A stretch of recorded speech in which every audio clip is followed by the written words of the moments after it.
Hi, in front of me is OnePlus Nord N100 and today I would like to show you how you can add event to calendar on this device. Firstly, open menu, then find calendar and tap on it. Click on the month above and select the date.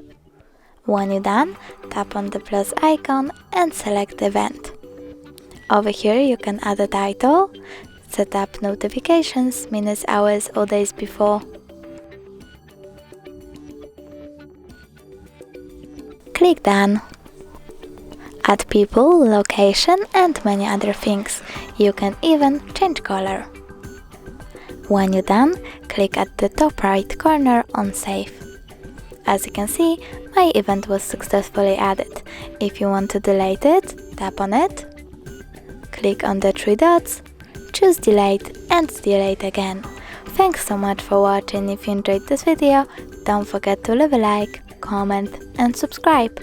Bye!